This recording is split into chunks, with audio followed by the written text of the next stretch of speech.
Alright, so hello everyone, क्या हाल चाल यार। आज के इस लेक्चर में हम लोग बात करने वाले हैं सेक्सुअल रिप्रोडक्शन के बारे में। झूठ बोल रहा है। अबे हाँ, आज हम बात करने वाले हैं सेक्सुअल रिप्रोडक्शन के बारे में। सर, आज के इस लेक्चर में हम क्या सीखेंगे? तो दोस्तों, आज के इस लेक्चर में हम बात करने वाले हैं, कुछ बड़ी मस्त बातें करेंगे। जैसे आपने सुना होगा कि आपके पेरेंट्स जो हैं वो अक्सर ऐसा कहते हैं कि यार मेरा बेटा जो है ना वो लाखों में एक है, या मेरी बेटी जो है वो लाखों में एक है। तो ऐसा क्यों कहते हैं? शायद क्योंकि लाखों स्पर्म की रेस में सिर्फ एक ही ऐसा स्पर्म होता है जो जाकर ओवम को फर्टिलाइज कर पाता है। क्या 2 से ज्यादा स्पर्म भी एक ओवम को फर्टिलाइज कर सकते हैं? क्या 3 स्पर्म कर सकते हैं? तो इन सब के बारे में भी हम जानेंगे। और आज के इस लेक्चर में हम लोग बात करने वाले हैं हॉर्मोन्स हॉर्मोन्स हॉर्मोन्स। यस, वही रात वाले हॉर्मोन्स के बारे में।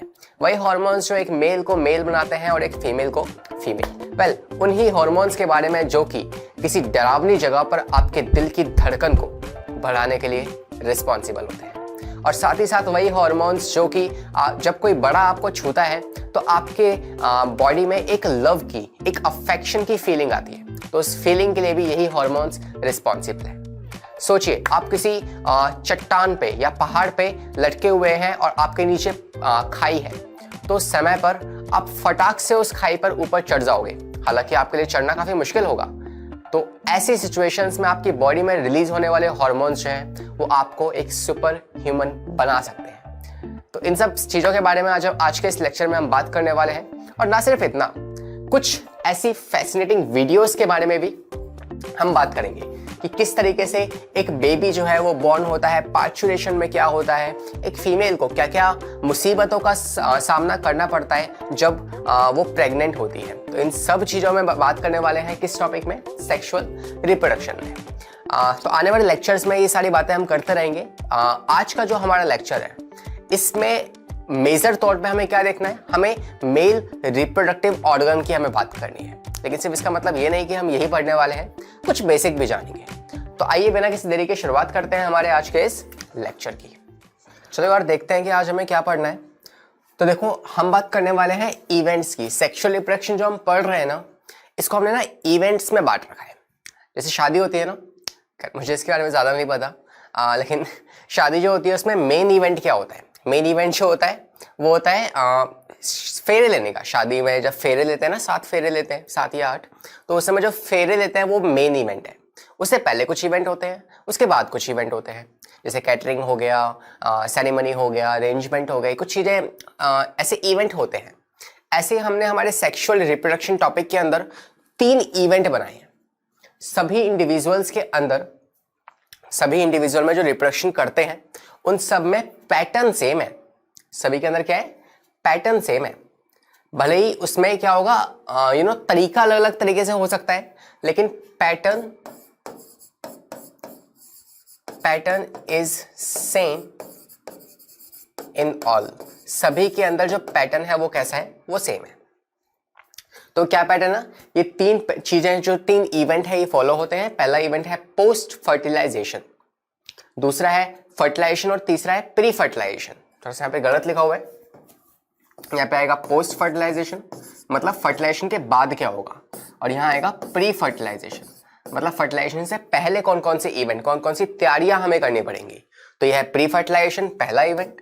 दूसरे नंबर पे क्या होता है? फर्टिलाइजेशन, जो कि मोस्ट इंपॉर्टेंट इवेंट है हमारे सेक्सुअल रिप्रोडक्शन का, ठीक है, ये सबसे इंपॉर्टेंट है। और तीसरा जो होता है वो होता है क्या? पोस्ट फर्टिलाइजेशन, मतलब फर्टिलाइजेशन के बाद हम क्या करने वाले हैं। तो इन 3 इवेंट्स में कुछ प्रोसेस आते हैं, जैसे कि gametogenesis, insemination, fertilisation, implantation, gestation, parturition and last में आता है लैक्टेशन। तो इन सब प्रोसेस से गुजरने के बाद ही हमारा एक नया डेवलप्ड बेबी जो है वो तैयार होता है, इस दुनिया में आता है, ठीक है। तो इन प्रोसेस से गुजरने के बाद ही एक नया बेबी जो है वो डेवलप होगा।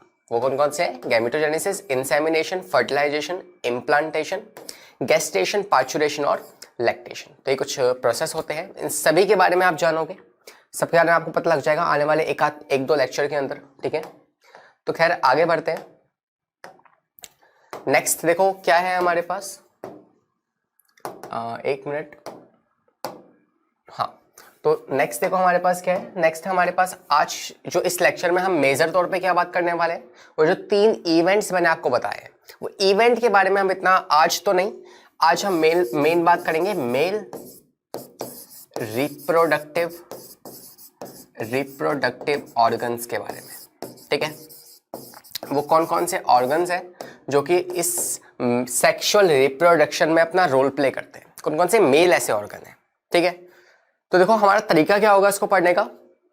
पहले हम मेल के अंदर जितने भी पार्ट्स हैं, जितने भी डिफरेंट स्ट्रक्चर्स हैं जो कि सेक्सुअल रिप्रोडक्शन में हेल्प कर रहे हैं, उनके बारे में समझेंगे। फिर हम आएंगे फीमेल्स पे।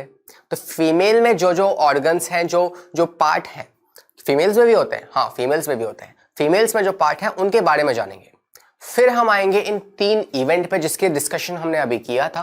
वो 3 इवेंट में पहले गैमीट्स बनेंगे, फिर फर्टिलाइजेशन होगा, फर्टिलाइजेशन के बाद फिर एक नया जो बेबी है वो डेवलप होना स्टार्ट हो जाएगा, और फिर लास्ट में हमें एक नया न्यू बॉर्न बेबी मिलेगा जो हमारा मकसद था।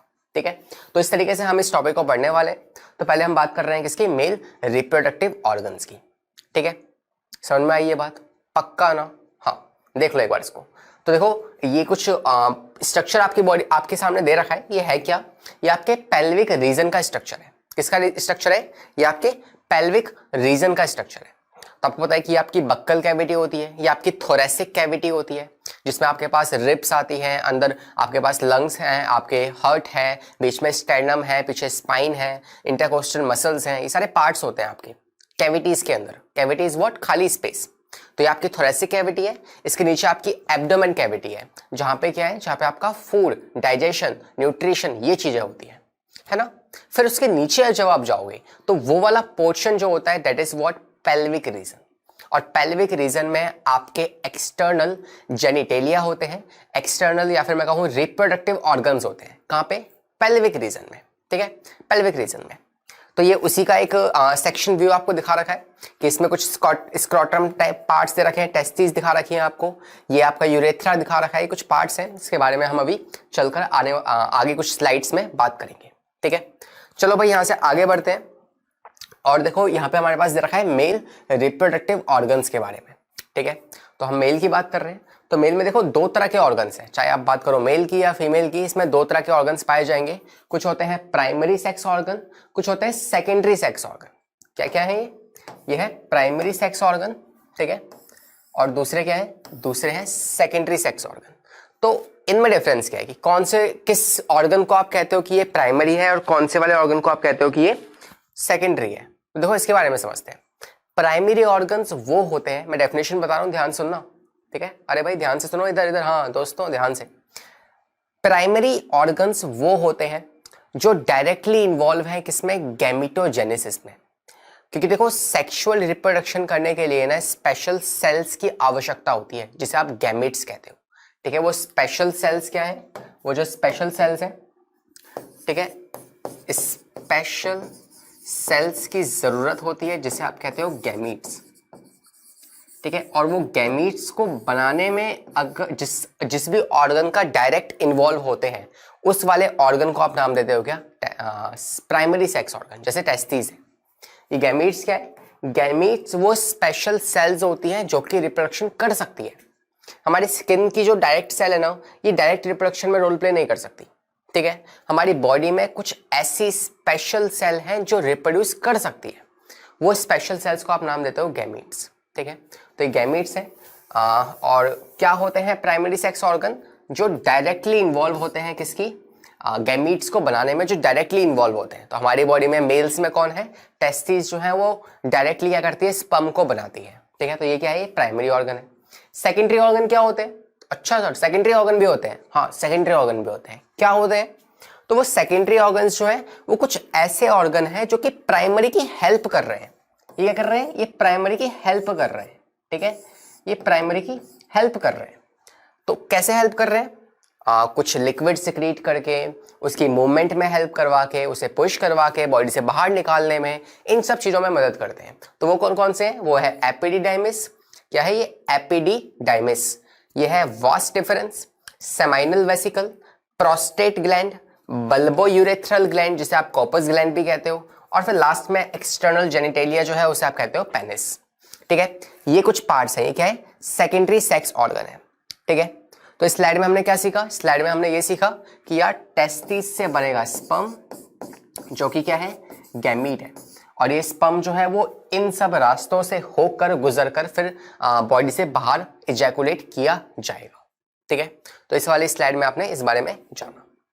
तो देखो एक बार इस स्ट्रक्चर को आप देख लो, इस डायग्राम को देख लो। एनसीईआरटी से डायग्राम उठाया गया है।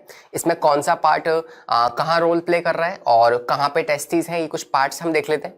तो ये पेल्विक रीजन है। ठीक है, इस पेल्विक रीजन में ये वाले पार्ट में आप जो देख पा रहे हो ना, मैं हाईलाइट कर दूं तो इस वाले पार्ट पे ये जो आप पार्ट दिख रहा है आपको, ये क्या है? ये टेस्टिस है।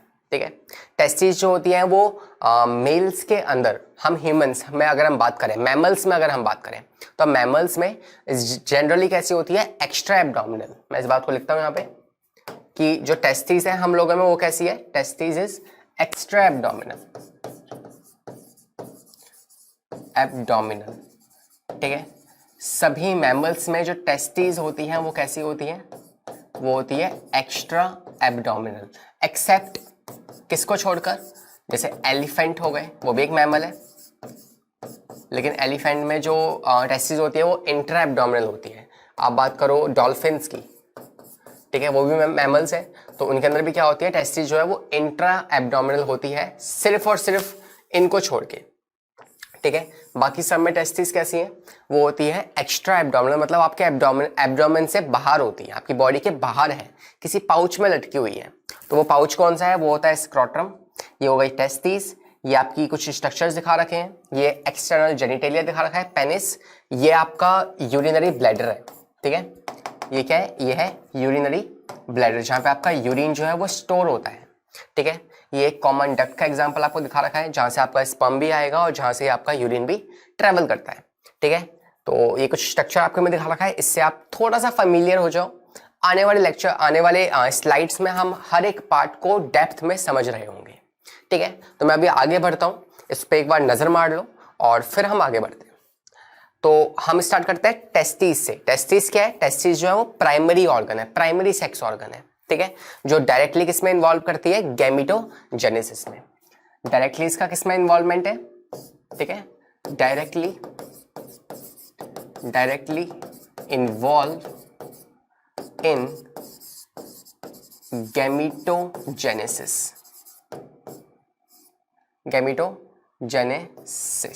ठीक है, गैमीटोजेनेसिस में जो डायरेक्टली इन्वॉल्व होते हैं उन ऑर्गन्स को आप कहते हो प्राइमरी सेक्स ऑर्गन। तो ये पढ़ते हैं इसके बारे में। They are directly involve in gametogenesis. ठीक है, टेस्टिकल्स क्या होते हैं? टेस्टिकल होता है जब आप टेस्टिस प्लस एपिडिडाइमिस, जब ये दोनों मिलते हैं ना, तो इन दोनों टर्म्स को कंबाइन कर हम नाम देते हैं क्या? टेस्टिस। ये क्या कहते हैं? एपिडिडाइमिस क्या थी और टेस्टिस क्या थी? टेस्टिस एक्स्ट्रा एब्डोमिनल कुछ ऐसी स्ट्रक्चर्स थी जहां पे स्पर्म बनने वाले हैं। इसके ऊपर एक ऐसा स्ट्रक्चर लगा होता है। ठीक है, इस तरीके से इस स्ट्रक्चर को आप कहते हो एपिडिडाइमिस। इसको आप रिसाइकलिंग सेंटर भी कहते हो, रिसाइकलिंग सेंटर ऑफ स्पर्म। तो एपिडिडाइमिस है और इन दोनों को मिलाकर आप क्या कहते हो? इन दोनों स्ट्रक्चर को मिलाकर आप कहते हो टेस्टिकल। ठीक है, इसे आप कहते हो टेस्टिकल। अरे समझ में आ रही है क्या? हाँ, left testis is hang slightly lower than the right testis. Left testis जो होती है वो हल्की सी लोअर होती है as compare to right testis. ऐसा क्यों? कुछ खास इसका सिग्निफिकेंट नहीं है, कुछ खास नुकसान भी नहीं है इसके। ठीक है, अगर दोनों में बराबर हो या फिर हल्की सी स्लाइटली लेफ्ट वाली नीचे हो तो ऐसा कुछ डिसऑर्डर नहीं है इस तरीके का। बस ये है कि बराबर होती है तो क्रशिंग के, व्हेन यू रन फास्टर, तो उस केस में आप काफी समय तक कहीं बैठे हुए हो, आप राइडिंग बहुत ज्यादा समय तक कर रहे हो, तो इस केस में उनकी क्रशिंग के चांसेस होते हैं। तो इसलिए क्या होता है? लेफ्ट वाली हल्की सी स्लाइटली लोअर होती है as compare to right one. In most of the mammals testis are extra abdominal. कैसी होती है? It is extra abdominal because sperm production, maturation and storage required 2 to 3 degree lower temperature। इसका मतलब क्या है? देखो जितने भी मैमल्स है ना, उनमें टेस्टिस जो होती है वो एक्स्ट्रा एब्डोमिनल, ये आपको मैंने बता दिया, ये बॉडी से बाहर है। क्यों भाई बॉडी से बाहर क्यों रखा सर? बॉडी से बाहर रखना इसलिए जरूरी है क्योंकि जो स्पर्म्स बनते हैं ना, उन स्पर्म के प्रोडक्शन के लिए, उनके स्टोरेज के लिए और उनके मैच्योरेशन के लिए 2 से 3 डिग्री ज्यादा टेम्परेचर मतलब लोअर टेम्परेचर की हमें रिक्वायरमेंट होती है। ठीक है, तो 2 से 3 डिग्री हमें कम टेम्परेचर चाहिए होता है। इसलिए क्या है, उसको हमारी बॉडी से कहीं बाहर एक पाउच लाइक स्ट्रक्चर जिसको आप कहते हो स्क्रोटम, उसके अंदर हैंग कराया गया है। सर्दियों में अक्सर क्या होता है, सर्दियों में वो जो टेस्टिस हैं वो आपके एब्डोमेन के करीब आ जाती हैं। एब्डोमेन के करीब आने से क्या होता है, उनको जो टेम्परेचर है वो थोड़ा सा हाई हो जाता है। इतना ज्यादा इनको लो टेम्परेचर भी नहीं चाहिए, राइट, और इतना ज्यादा हाई भी नहीं चाहिए। तो सर्दियों में क्या होता है, टेम्परेचर बहुत कम होता है, तो टेम्परेचर बहुत ज्यादा ही कम है, तो इसलिए आपके एब्डोमेन के करीब आ जाती है ताकि इन्हें थोड़ी सी गर्मी मिल सके और इनका टेम्परेचर जो है वो मेंटेन रह सके। बट मेजर मुद्दे की बात क्या है कि टेस्टिस जो है वो एक्स्ट्रा एब्डोमिनल है, ठीक है, बॉडी के बाहर है। 2 से 3 डिग्री लेस टेम्परेचर चाहिए होता है, किसके लिए, स्पर्म की प्रोडक्शन के लिए, स्पर्म की मैच्योरेशन के लिए, स्पर्म की स्टोरेज के लिए। तो ये बात आपको याद रखनी है। लास्ट में बता रखा है भाई ये ओवल शेप की होती है टेस्टिस, लेंथ इनकी 5 to 4 सेंटीमीटर है और 2 से 3 सेंटीमीटर इनकी विड्थ है, चौड़ाई है। तो ये आपको याद नहीं रखना है, बस थोड़ी सी फील करने के लिए, इमेजिनेशन लाने के लिए माइंड में ये आपको साइज वगैरह का आइडिया दे रखा है मैंने। ठीक है, तो आई होप ये बात आपको क्लियर होगी। तो अब इसमें अगर आप देखोगे ध्यान से तो इसमें टेस्टिस कहाँ दिखा रखी है आपको, टेस्टिस वाला पार्ट जो है ये आपको दिखा रखा है इस जगह पे। तो ये आपकी 2 टेस्टिस जो है वो यहाँ पे ऐसे बॉडी से बाहर जो है वो हैंग करके दिखा रखी है। ठीक है, इरेक्ट टिश्यू दिखा रखा है यहाँ पे, पेनिस के दिखा रखा है। ये कुछ ग्लैंड्स है जिसके बारे में हम पढ़ेंगे, ये कुछ पी साइज के ग्लैंड्स होते हैं। ठीक है, ये आपके पास दिखा रखा है प्रोस्टेट ग्लैंड, सेमिनल वेसिकल और यूरिनरी ब्लैडर। तो इसमें से हमने अभी क्या पढ़ा, हमने बात की टेस्टिस के बारे में। ठीक है, टेस्टिस के आसपास जुड़े हुए कुछ और भी पार्ट्स हैं, उसके बारे में भी हम जानेंगे। ठीक है, तो हमने 2-3 बातें जो जानी उसको फटाफट से लिखते हैं। तो पहली बात तो हमने क्या देखी, पहली बात तो ये है कि ये एक्स्ट्रा एब्डोमिनल है, एक्स्ट्रा एब्डोमिनल। दूसरी बात, अच्छा एक्सेप्शन भी हम जानते हैं, जैसे एलिफेंट, मेल एलिफेंट जो होता है उसमें इंट्रा एब्डोमिनल है, डॉल्फिन्स जो है उसमें इंट्रा एब्डोमिनल है। तो ये बात आपको याद रखनी है। दूसरा, ये टेस्टिस जो होती है प्राइमरी ऑर्गन है टेस्टिस। टेस्टिस क्या है, टेस्टिस जो है वो प्राइमरी ऑर्गन है। And what are primary organs, primary sex organ जो कि डायरेक्टली इन्वॉल्व होते हैं किसमें, गैमेटोजेनेसिस में, या फिर मैं कहूँ गैमेट्स की प्रोडक्शन में। ठीक है, तीसरी बात आप ये जानते हैं कि जो ये टेस्टिस है इनको 2 से 3 डिग्री कम टेम्परेचर चाहिए होता है। ठीक है, so they require 2 to 3 degree less temperature. किसके लिए सर, भाई स्पर्म की प्रोडक्शन के लिए, स्पर्म की मैच्योरेशन के लिए और स्पर्म की स्टोरेज के लिए, इन चीज़ों के लिए इसको 2 से 3 डिग्री लेस टेम्परेचर चाहिए हमारी बॉडी से। ठीक है, as compare to our body. तो इसलिए हमारी बॉडी से बाहर एक पाउच में हैंग हो रखी है, जिस पाउच का नाम क्या है, स्क्रोटम। तो आइए उसके बारे में देखते हैं। तो नेक्स्ट जो है आपके पास स्क्रोटम के बारे में बता रखा है। Testis are situated outside the abdominal cavity, ये आप जानते हैं, एब्डोमेन से बाहर है। किसमें, स्क्रोटम नाम के एक पाउच के अंदर ये जो है ये हैंग करती है। Scrotum provides a favourable environment for a healthy sperm production. ठीक है, स्क्रोटम जो है वो एक हेल्दी एनवायरनमेंट देता है किसको, टेस्टिस को, ताकि वो स्पर्म बना सके। Testis of male baby are form during the 7 to 8 week of pregnancy. जब बच्चा जो है एक मेल जो बेबी है वो मदर की यूट्रस के अंदर है, वॉम्ब के अंदर है, कहते ना कि मदर की पेट के अंदर जो बच्चा है, तो वैसे हम गलत कहते हैं, ऐसा नहीं कहना चाहिए हमें। पेट के अंदर नहीं होता बच्चा जो है वो वॉम्ब के अंदर होता है। ठीक है, यूट्रस में डेवलपमेंट होती है उसकी, तो याद रखना इस बात को। ठीक है, testis of male baby are form during 7 to 8 week. ठीक है, 7 से 8 वीक जब होती है ना प्रेगनेंसी का, 7 से 8 वीक जो होता है उस समय पे ये टेस्टिस बनना स्टार्ट हो जाती है। लेकिन उस वक्त ये टेस्टिस जो है ये इंट्रा एब्डोमिनल होती है, मतलब एब्डोमेन के अंदर होती है, उस समय बाहर नहीं होती है। बाहर कब आती है, they migrate during 7 to 8 month. तो 7 से 8 महीने जब प्रेगनेंसी के हो चुके होते हैं उस समय पे ये टेस्टिस जो है बॉडी से बाहर मूव कर जाती है। तो बस एक जनरल नॉलेज के लिए आपको बात बताई गई थी, इसमें से कुछ पूछा नहीं जाएगा आपसे। तो ये जो आप स्किन वाला पार्ट देख पा रहे हो brownish, this is what, this is scrotum, this is what, this is scrotum. और इसके अंदर जो दिखा रखे हैं आपको ये वाला part, this is what, this is testis, this is testis. और ये जो येलोइश पार्ट है इसको हम आगे चलकर जानने वाले हैं, this is what, this is epididymis. ठीक है, इसकी अभी हम बात करेंगे। तो आई थिंक स्क्रॉटम के बारे में हमने क्या क्या देखा। स्क्रॉटम के बारे में हमने जाना कि एक पाउच है जो आपके बॉडी से बाहर है, जो कि टेस्टिस को हैंग करता है हेल्दी स्पर्म प्रोडक्शन के लिए, एक एनवायरनमेंट प्रोवाइड करता है। ठीक है, और आपकी टेस्टिस जो होती है ये 7 to 8 वीक प्रेगनेंसी में बनना स्टार्ट हो जाती है, लेकिन माइग्रेट कब करती है ये बॉडी से बाहर extra abdominally 7 to 8 month of pregnancy में। ठीक है, तो आई थिंक इतनी बात आपको क्लियर होगी। तो इस तरीके से ये मूव करती है, पहले इस वाले पार्ट में थी, फिर धीरे धीरे मूव करते करते ये बॉडी से बाहर आ जाती है। क्लियर। तो ये हम एक बार स्ट्रक्चर देखते हैं टेस्टिस का। टेस्टिस अंदर से कैसे दिखती है। अगर आपने एक टेस्टिस लिया, उसे आपने ऐसे लॉन्गिट्यूडनली काट दिया है बीच में से, तो उसके अंदर आपको देखने को क्या क्या मिलेगा उसके बारे में हम जानते हैं। तो स्ट्रक्चर ऑफ टेस्टिस की बात करते हैं। ठीक है, देखो ध्यान से। तो देखो, एक तो हो गई ये इसके बाहर की लेयर। ठीक है, इसका नाम आपको नहीं जाना, छोड़ सकते हो। ये जो आपको ऐसे चैम्बर्स दिख रहे हैं, ये चैम्बर्स को आप क्या कहते हो, इन चैम्बर्स को आप कहते हो टेस्टिक्युलर लोब्यूल्स। क्या कहते हो, टेस्टिक्युलर लोब्यूल्स। ठीक है, तो एक टेस्टिस में जो चैम्बर्स बने हैं जिसके अंदर स्पर्म बनेगा, उसका नाम आपको यहाँ दिखा दिया है। ग्रीन कलर से हाईलाइट वाले पार्ट के आपको नाम बता रहा हूं मैं यहाँ पे। ये जो पार्ट है, ये जो इस टेस्टिस के ऊपर मोटा सा पार्ट ऐसे कॉइल्ड होके आ रहा है, इसको आप कहते हो एपिडिडाइमिस। क्या कहते हो, एपिडिडाइमिस। अच्छा, ये टेस्टिकुलर लोब्यूल्स के अंदर ही क्या होते हैं, इनके अंदर होती है सेमनीफेरस ट्यूब्यूल। सेमनीफेरस ट्यूब्यूल, और इसी में स्पर्म बनता है।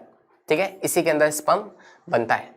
और एक फिर इस एपिडिडाइमिस से फिर एक लंबी सी ट्यूब बाहर की तरफ जाती है जो आपके बॉडी के स्पर्म को आगे ट्रेवल कराएगी। इस वाले ट्यूब का आप कहते हो क्या, वास डिफरेंस। इसे आप कहते हो वास डिफरेंस। ठीक है, तो ये कुछ स्ट्रक्चर्स के नाम हैं, आपके टेस्टिस के अंदर के पार्ट्स के नाम हैं जो आपको एटलीस्ट, अगर आप टेस्टिस पढ़ रहे हो, आप स्पर्म की प्रोडक्शन पढ़ रहे हो, तो आपको ये टेस्टिस के नाम पता होने चाहिए। तो इस स्ट्रक्चर पे वापस आते हैं और देखो इसमें ना कुछ हमें लेबलिंग दे रखी है। लेबलिंग कर रखी है किसके, इनके नाम्स की। तो जैसे देखो यहाँ पे लिखा हुआ है ट्यूनिका एल्बुजिना टेस्टिकुलर लोब्यूल्स। तो कुछ इस टेस्टिस में आने वाले पार्ट्स के नाम बता रखे हैं। ठीक है, तो ये कौन कौन से पार्ट है, एक बार इसका डायग्राम बना के ना अच्छे से समझते हैं। तो यहाँ पे हम बनाते हैं एक रफ डायग्राम, रफ रिप्रेजेंटेशन किसकी, टेस्ट सेमनीफेरस ट्यूब्यूल या फिर पूरे टेस्टिस की डायसेक्शन की। तो मान लो ये आपकी टेस्टिस है कुछ इस तरीके से। ठीक है, इसमें बाहर की तरफ एक लेयर बनी होती है। ठीक है, एक प्रोटेक्शन के लिए क्या एक लेयर है इसके पास, जिसे आप नाम देते हो ट्यूनिका एल्बुजिना। वेल, ये नाम इतना इंपॉर्टेंट नहीं है। ठीक है, इतनी ज़्यादा थिक नहीं होती है, बट यहाँ पे आपको मैं अच्छे से लेबलिंग हो पाए इसलिए मैं आपको ऐसा दिखा रहा हूँ इसमें। ठीक है, फिर क्या होंगे, फिर इसके अंदर यहाँ पे ऐसे लोब्यूल्स बने होंगे इस तरीके से, कुछ चैम्बर्स बने हुए होंगे जिन चैम्बर्स को आप नाम देते हो टेस्टिकुलर लोब्यूल्स। ठीक है, ये चैम्बर्स होंगे। इन चैम्बर्स में, अच्छा इन चैम्बर्स का नाम दे दे, तो इन चैम्बर्स का नाम होता है टेस्टिकुलर लोब्यूल्स। ठीक है, ये 250 अप्रॉक्सीमेशन इतने जो है टेस्टिकुलर लोब्यूल होते हैं किसमें, एक टेस्टिस में। मैंने यहाँ पे सिर्फ 1 2 3 4 5 बनाए हैं, लेकिन ऐसे कितने होते हैं, ऐसे 250 तक पहुंच जाते हैं, इतने होते हैं। और अगर मैं बात करूं इस टेस्टिकुलर लोब्यूल के अंदर, इस टेस्टिकुलर लोब्यूल के अंदर अगर हम जाएं तो आप देख सकते हैं कि इसके अंदर भी ना आपको कुछ छोटे छोटे ट्यूब्स देखने को मिलेंगे। ठीक है, इस तरीके से ऐसे कुछ ट्यूब्स आपको देखने को मिल जाएंगे इसके अंदर। फिर ऐसे ही एक और होगी इस तरीके से, फिर ऐसी एक और ट्यूब होगी इस तरीके से, ऐसे आपको ट्यूब्स देखने को मिल जाएंगे। ठीक है, तो ऐसे हर एक टेस्टिकुलर लोब्यूल में 2 से 3 इस तरीके की ट्यूब्स लगी होती हैं, जिन ट्यूब्स को आप नाम देते हो सेमनीफेरस ट्यूब्यूल। Seminiferous tubule. ठीक है, ये कितनी होती है, 2 से 3 होती है एक टेस्टिकुलर लोब्यूल के अंदर। ठीक है, अच्छा अब जब ये यहां से बाहर निकल रही होंगी, कौन, ये पतली पतली सी ट्यूब, तो इन पतली पतली ट्यूब को हम एक नाम देते हैं, एक पतली पतली ट्यूब्स को आप एक नाम देते हो, और फिर यही जुड़कर जो है कुछ इस तरीके से एक नेटवर्क सा बना लेती है। ठीक है, तो ये पतली पतली जो ट्यूब्स हैं इनको आप नाम देते हो क्या, ये जो आपको ट्यूब यहाँ पे दिख रही है, ठीक है, ये जो ट्यूब है इसे आप नाम देते हो, इसको आप नाम देते हो ट्यूबुलर रेटाई, ट्यूबुलर रेटी। ठीक है, ये इसका नाम होता है। फिर जब ये आगे जुड़कर एक नेटवर्क सा बनाती है ना, इसी जो आपको नेटवर्क दिख रहा है इन पतली पतली वेसल्स का, ठीक है, इस नेटवर्क को आप नाम देते हो, इसे आप नाम देते हो रेटा टेस्टिस, रेटा टेस्टिस। ठीक है, रेटा टेस्टिस। फिर जब यहां से ये बाहर निकलेंगी तो आपको पता है यहाँ पे ये जो है ये इनक्लोज होगा, ये बंद होगा इस तरीके से, और यहां से ये जो ट्यूब्स बाहर निकल रही है, यहां से ये जो ट्यूब्स बाहर निकल रही है ये कुछ इस तरीके से बाहर निकलेगी और क्या बनाएगी, एपिडिडाइमिस की फॉर्मेशन करेगी। ठीक है, यहाँ पे बन जाएगा आपका एपिडिडाइमिस, और फिर यहाँ से एक ट्यूब जो है वो ऊपर की तरफ ट्रैवल कर रही होगी। ठीक है, तो यहाँ पे ये क्या है, ये जो है ये है एपिडिडाइमिस, ये वाला जो पार्ट है ये है एपिडिडाइमिस। ठीक है, इस तरीके से, और फिर ये जो है ये ऊपर की तरफ ट्रैवल करना स्टार्ट कर देगा। I hope this part is clear to you. तो एक डायग्राम हमने बनाया है यहाँ पे, ये क्या है, ये इसकी आउटर मोस्ट लेयर है, ये वाली, ये इसके बाहर की लेयर हो गई जिसे आप ट्यूनिका एल्बुजिना कहते हो। ठीक है, और इसके अंदर ये क्या बने हुए हैं, इसके अंदर जो है ये आपके चैम्बर्स बने पड़े हैं। ठीक है, ये हो गए इसके अंदर के चैम्बर्स।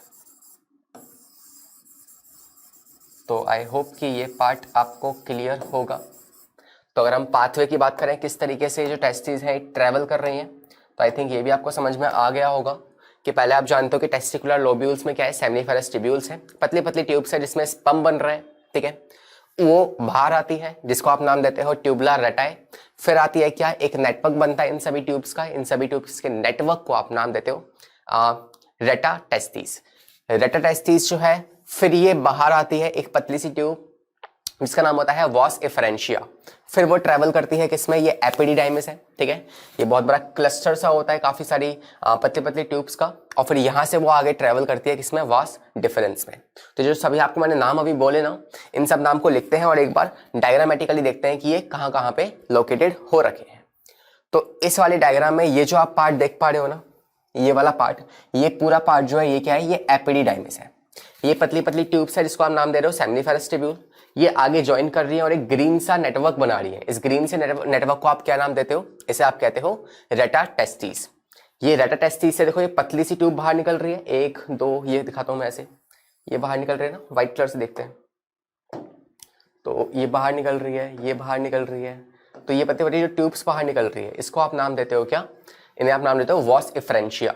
फिर आती है आपकी एपिडिडाइमिस, और फिर ये जो बाहर जा रही है आपके पास इस टेस्टिस से जो बाहर लेकर जा रही है स्पर्म को, वो कौन है, वो है vas deferens. That is the most important, जो आपके एनसीईआरटी में मेंशन है तो वो इंपॉर्टेंट है, दैट इज वास डिफरेंस। बाकी पार्ट्स भी मेंशन है बट सबसे इंपॉर्टेंट जो है वो कौन सा है, वो है आपका वास डिफरेंस वाला। तो ये इन सभी पाथवे को लिखते हैं, और यहाँ पे आपको क्या बता रखा है, यहाँ पे इसने कह रखा है कि आउटर मोस्ट लेयर जो है उसे आप नाम देते हो ट्यूनिका एल्बुजिना।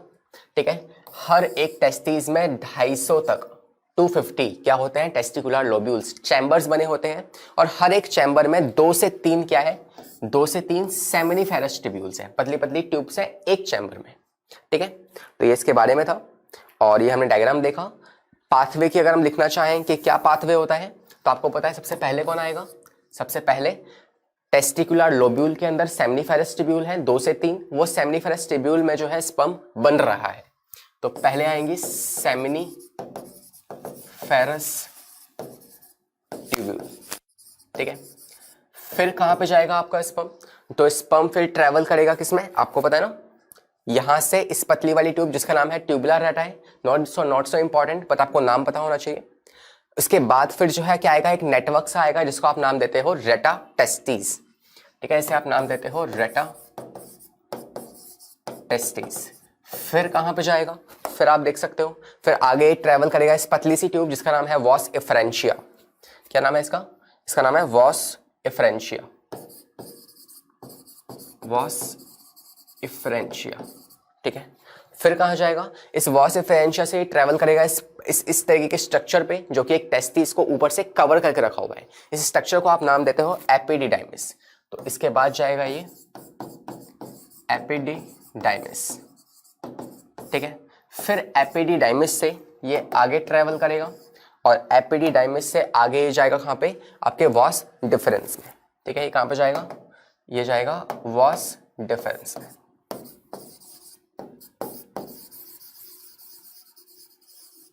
ठीक है, वॉस डिफरेंस में ये ट्रेवल करेगा।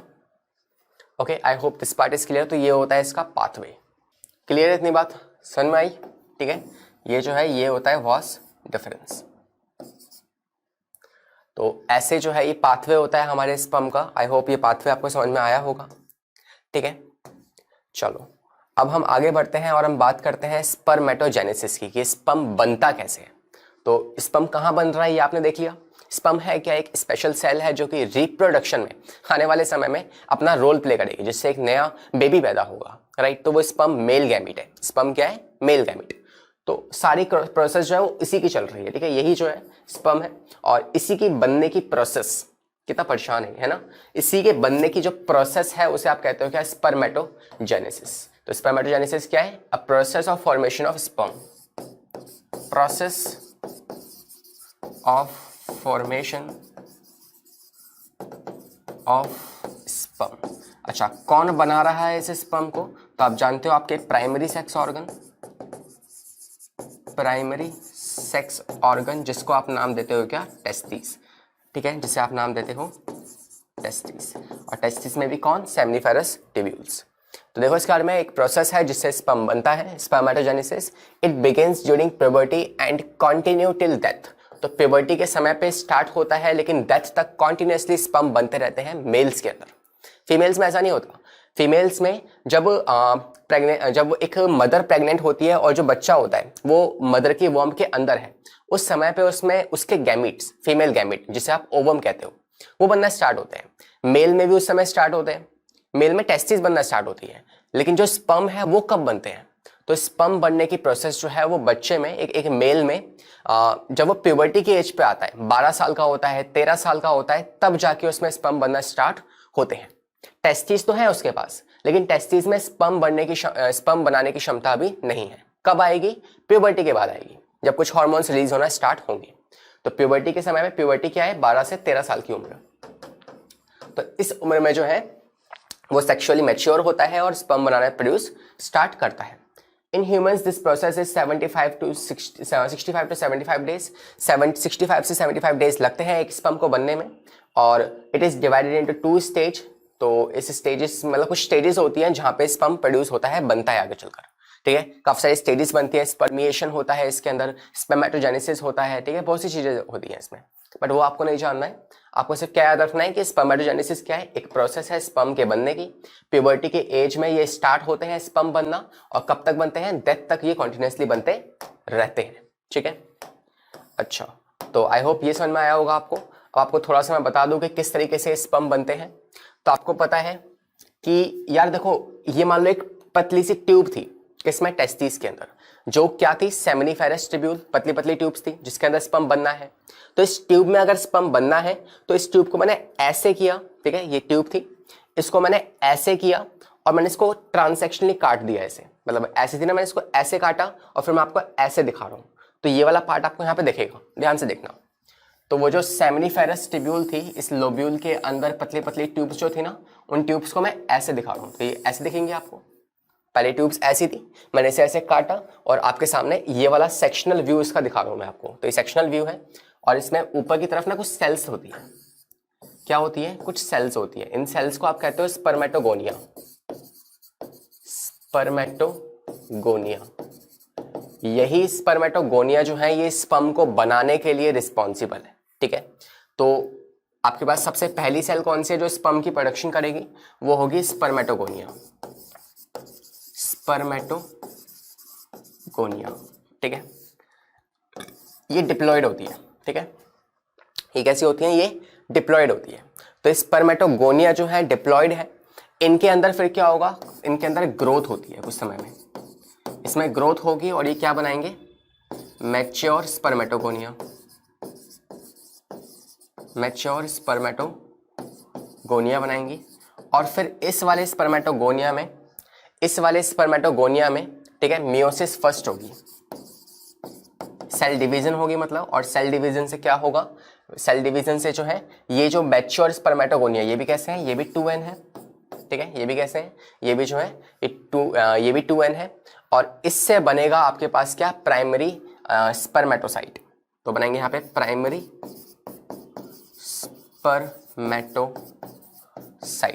फिर इसमें होगी मियोसिस 2, इसमें होगी मियोसिस 2, और क्या बनेंगे, सेकेंडरी स्पर्मेटोसाइट, सेकेंडरी स्पर्मेटोसाइट बनेंगे, ठीक है। तो एक ये बन रहे हैं, प्राइमरी स्पर्मेटोसाइट बन रहे हैं, मैच्योर स्पर्मेटोगोनिया बन रहा है, और सबसे स्टार्टिंग में कौन थे, स्पर्मेटोगोनिया था, ठीक है, ये बना। और स्पर्मेटोसाइट्स के बाद जो है क्या बनता है, इसको थोड़ा सा चेंज करते हैं यहाँ से। इस पर अगर आप और देखोगे तो स्पर्मेटो जो गोनिया है ना, स्पर्मेटोसाइट्स जो है ये आगे बनाएंगे स्पर्मेटिड, ये बनाएंगे स्पर्मेटिड। और फिर इन स्पर्मेटिड से लास्ट में क्या बनेगा, स्पर्म बनेगा, क्या बनेगा, स्पर्म बनेगा। तो आई होप ये पार्ट आप समझ पाए होंगे, ठीक है। मैं थोड़ा सा इसको छोटा करता हूं,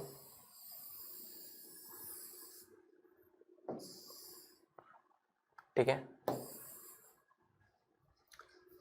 तो आप देख सकते हैं इसमें, देखो ध्यान से, पहले क्या थे, स्पर्मेटोगोनिया जो कि स्पर्म बनाने वाली सेल्स है, ठीक है, इनमें ग्रोथ होती है और क्या बनते हैं, इनमें बनते हैं स्पर्मेटोगोनिया, मैच्योर स्पर्मेटोगोनिया। इस वाले पार्ट में इतना इंपॉर्टेंट नहीं है, इसे भी आप काट सकते हो ताकि बिल्कुल भी कंफ्यूजन ना रहे, ठीक है। तो देखो ध्यान से अब एक बार फिर से, तो पहले क्या थे, स्पर्मेटोगोनिया थे, स्पर्मेटोगोनिया में मियोसिस हुआ, प्राइमरी स्पर्मेटोसाइट बने, फिर सेकेंडरी स्पर्मेटोसाइट, और फिर क्या बनेंगे, फिर आपके बनेंगे स्पर्मेटिड, और फिर लास्ट में स्पर्म बन जाएंगे। तो स्टार्टिंग शुरुआत कहां से हुई, एक सेल से हुई, उस सेल ने स्पर्म को बनाने की कोशिश की और लास्ट में क्या बना, स्पर्म बना। तो यहाँ पे आप देख सकते हो इस वाले पार्ट को, ये ऊपर जो सेल थी ये कौन सी थी, स्पर्मेटोगोनिया। स्पर्मेटोगोनिया थोड़े से डिवाइड हुए और बड़े बने, ठीक है, ये 2n बड़े बन गए spermatogonia. Some spermatogonia push away from the basement layer. फिर क्या होगा, फिर बनेगा प्राइमरी स्पर्मेटोसाइट, फिर बनेगा सेकेंडरी स्पर्मेटोसाइट, सेकेंडरी स्पर्मेटोसाइट से बनेंगे स्पर्मेटिड्स, और वही स्पर्मेटिड फिर डिवाइड करके हर एक स्पर्म में कन्वर्ट हो जाएंगे। तो स्पर्मेटोगोनिया जो था 2n था, लेकिन जो स्पर्मेटोजोआ या जिसको हम स्पर्म भी कहते हैं, वो स्पर्म कैसा है, वो n है सिर्फ, मतलब हैप्लॉइड है, ठीक है, वो कैसे है, हैप्लॉइड है। तो हम बात करें अगर स्पर्म की, तो बच्चे जो स्पर्म होता है वो कैसा होता है, वो होता है हैप्लॉइड, ठीक है। I hope this part is clear to you. लेकिन जो स्पर्मेटोगोनिया है वो कैसे हैं, वो 2n है, इसे कहते हैं आप डिप्लॉइड, इसे आप कहते हो हैप्लॉइड। हैप्लॉइड मतलब n नंबर ऑफ क्रोमोसोम, और इसमें क्या थे, ये था डिप्लॉइड मतलब 2n नंबर ऑफ क्रोमोसोम था इसमें, ठीक है, ये था डिप्लॉइड, ठीक है। तो आई होप ये समझ में आया होगा आपको, क्लियर। तो ये आपको फिर से एक डायग्राम दिखा रखा है, ये स्पर्मेटोगोनिया 2n है, इनसे बने प्राइमरी स्पर्मेटोसाइट, फिर बने सेकेंडरी स्पर्मेटोसाइट, सेकेंडरी स्पर्मेटोसाइट ने स्पर्मेटिड्स बनाए, और हर एक स्पर्मेटिड ने क्या बनाया, एक मैच्योर स्पर्म सेल की प्रोडक्शन की। तो इस डायग्राम को भी आप यहाँ पे देख सकते हैं। एक स्पर्म की अगर हम स्ट्रक्चर की बात करें कि भाई स्पर्म दिखता कैसा दिखेगा एक स्पर्म, तो पहले इतना बड़ा तो नहीं है, बहुत छोटा सा साइज होता है, नैनोमीटर में इसका, बट ये अच्छा सा आपको बेस्ट जो है इसका शेप दिखा रखी है कैसा स्पर्म होता है। स्पर्म के पास एक हेड होता है, एक मुंडी होती है, इसके पास अपना खुद का न्यूक्लियस है, जैसे हमारे पास भेजा है, सॉरी हमारे पास क्या एक ब्रेन है हमारे पास, तो ऐसे ही इस स्पर्म के पास मेन पार्ट कौन सा है, वो है न्यूक्लियस।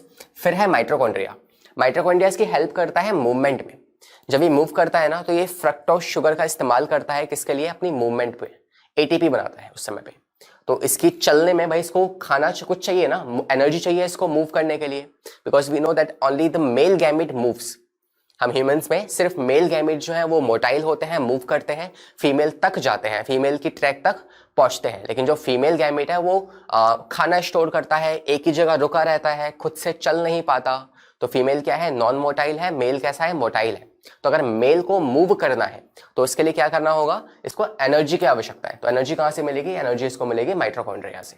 तो इसके पास हेड है, ये पूरा पार्ट हेड है, ये बीच वाला मिड पीस है या जिसे आप नेक भी कहते हो, ठीक है। इसी में सेंट्रियोल्स भी होते हैं। और लास्ट में क्या है, लास्ट में जो है वो है टेल्स है। क्या है, टेल है लास्ट में। तो ये 3 पार्ट होते हैं इसके। इसके हेड में ना एक एंजाइम लगा होता है, जिस एंजाइम का नाम होता है एक्रोसोम। एक्रोसोम ये करता है क्या एंजाइम, जब ये स्पर्म जाकर किसी ओवम को, जो फीमेल में ओवम है, उसको ऐसे फर्टिलाइज कर रहा होगा ना, तो उस समय पे इस वॉल को, इस ओवम की वॉल को रैप्चर करके इसके अंदर एंटर करना है, इसके अंदर पेनिट्रेट करना है। तो उस पेनिट्रेशन में हेल्प कौन करवाते हैं, ये एक्रोसोम के अंदर कुछ एंजाइम्स आते हैं, वो एंजाइम्स मदद करवाते हैं, ठीक है। और लास्ट में क्या है, टेल है, जो कि मूव करती है इस तरीके से, और टेल की मूवमेंट होती है तब ये स्पर्म आगे बढ़ पाता है, ठीक है। तो आई होप ये पार्ट भी क्लियर है आपको। तो हमने क्या देखा, अभी हमने बात की प्राइमरी सेक्स ऑर्गन की। प्राइमरी सेक्स ऑर्गन में क्या है, आपके पास टेस्टिस है, जो क्या करते हैं, ये टेस्टिस जो है ये स्पर्म की प्रोडक्शन करते हैं। व्हाट इज स्पर्म, स्पर्म जो है ये मेल गैमीट है, ठीक है। ये क्या है, ये मेल गैमीट है। और ये कैसा है, ये एन है, मतलब हैप्लॉइड है। तो ये बातें हमने जानी, कौन कौन सा पार्ट बनता है। सेकेंडरी की भी हम मोस्टली बात कर चुके हैं, जैसे कि एपिडिडाइमिस हम समझ चुके हैं कि एपिडिडाइमिस में वो ट्रैवल करता है, फिर एपिडिडाइमिस से वॉस डिफरेंस के थ्रू वो ऊपर जाता है। तो वॉस डिफरेंस का स्ट्रक्चर भी हमने देखा। आगे कुछ और स्ट्रक्चर के नाम जानते हैं। ये क्या है, ये सेकेंडरी सेक्स ऑर्गन है, जो कि हेल्प करने वाले हैं, जो कि जिस रास्ते से स्पर्म ट्रैवल करेगा पेनिस तक या आपकी बॉडी से बाहर तक, ठीक है। तो देखो भाई ध्यान से यहाँ पे, तो हमने टेस्टिस वाला पार्ट समझ लिया। टेस्टिस के ऊपर ये जो लगी हुई है, ये क्या है, ये टेस्टिस के ऊपर लगी हुई है एपिडिडाइमिस।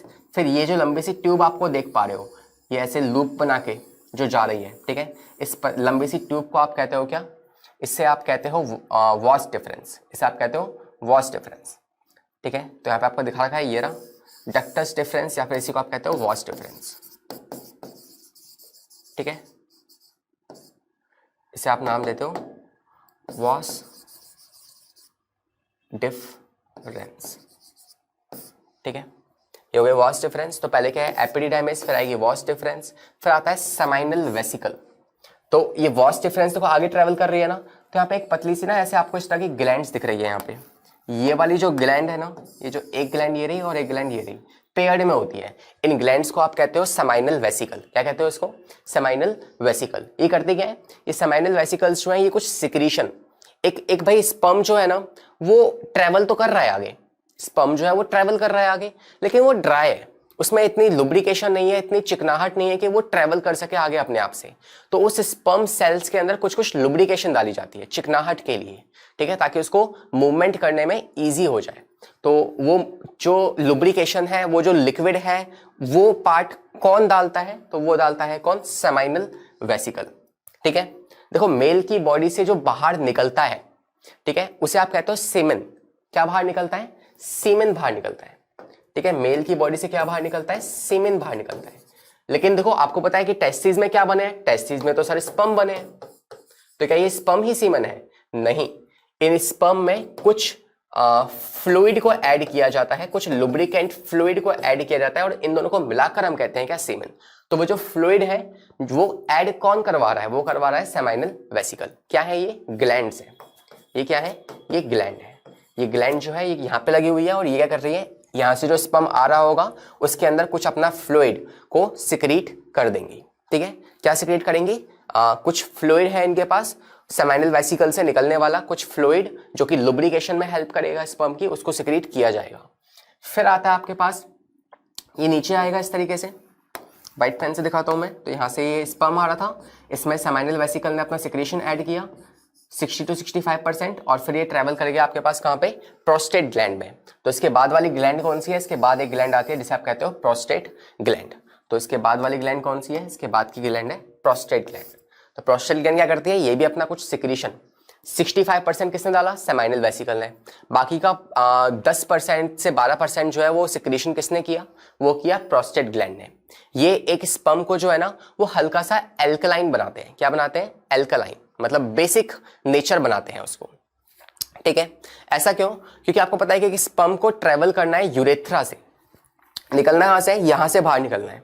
यहाँ से अगर इसे बाहर निकलना है तो ये वाला पार्ट थोड़ा सा ना एसिडिक होता है, और अगर वो स्पर्म एसिडिक मीडियम में जाएगा तो वो डिस्ट्रॉय हो सकता है। उससे बचाने के लिए एक स्पर्म को थोड़ा सा अल्कलाइन मीडियम दिया जाता है, हल्का सा बेसिक मीडियम दिया जाता है।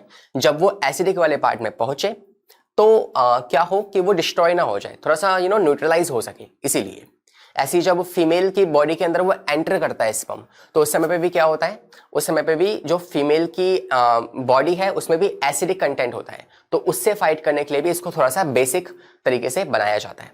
तो वो बेसिक जो बना रहा है स्पर्म को, वो कौन बना रहा है, वो बना रहा है प्रोस्टेट ग्लैंड। लास्ट में कुछ बीन शेप, सॉरी बीन नहीं, पी शेप, एक मटर के दाने जितनी ना दो ऐसी यहाँ पतली पतली सी ग्लैंड लगी होती है, जिसे आप कहते हो बल्बो यूरेथ्रल ग्लैंड। ये भी अपना कुछ सिक्रेशन देती है, लुब्रिकेंट बनाती है, और फिर लास्ट में आएगी पेनिस, जहां से जो स्पर्म है वो बाहर निकलेगा। तो ये आपकी पेनिस है। इस पेनिस में एक कॉमन डक्ट होती है। ये किसकी कॉमन डक्ट है, यहीं से यूरिन भी बाहर निकलेगा और यहीं से स्पर्म भी बाहर निकलेगा। इस कॉमन डक्ट को आप नाम देते हो यूरेथ्रा। क्या नाम देते हो, यूरेथ्रा। और यूरेथ्रा से जो है वो स्पर्म आपकी बॉडी से बाहर एग्जिट कर जाएगा। ठीक है, तो ये थी पूरी कहानी स्पर्म की जुबानी। ठीक है, तो स्पर्म ने अपनी कहानी बताई कि कैसे वो ट्रैवल करता है। ठीक है, तो आप देख सकते हो कि एपिडेमिस का स्ट्रक्चर दिखा रखा है आपको, और इसके बारे में कुछ बातें लिखी हुई है। लास्ट में हम अगर एक बार लेबलिंग करना चाहें तो हम कर सकते हैं। आप जानते हो कि ये जो है, ये जो स्ट्रक्चर आपको दिख रहा है, ये दो क्या है, ये सेमाइनल वेसिकल्स होती हैं। तो इसका नाम है सेमाइनल वेसिकल। ये क्या है, ये ग्लैंड्स है जो अपना लुब्रिकेशन सिक्रीट करते हैं 60 to 65% स्पर्म में। ठीक है, और ये जो आप देख पा रहे हो ये वाला पार्ट, और ये जो लेकर आ रही थी, ठीक है, ये तो होंगे आपके कौन, यूरेटर्स, जो कि यूरिनरी ब्लैडर्स में लेके आती है। ठीक है, और ये वाला जो पाइप है और ये वाला, ये कौन है, ये है आपकी वास डिफरेंस। फिर सेमाइनल वेसिकल हो गया, वास डिफरेंस नीचे आगे ट्रेवल कर रही है। ठीक है, ये एक वास डिफरेंस ना हल्की से स्वेल कर जाती है, थोड़ी सी मोटी हो जाती है। इस वाले पार्ट को आप कहते हो एम्प्यूला। इसे आप कहते हो क्या, एम्प्यूला। फिर ये नीचे आएंगी, ये वाला जो ग्लैंड आपको दिख रहा है, ये ग्लैंड कौन सा है, ये ग्लैंड है प्रोस्टेट ग्लैंड। कौन सा gland, prostate gland, prostate gland.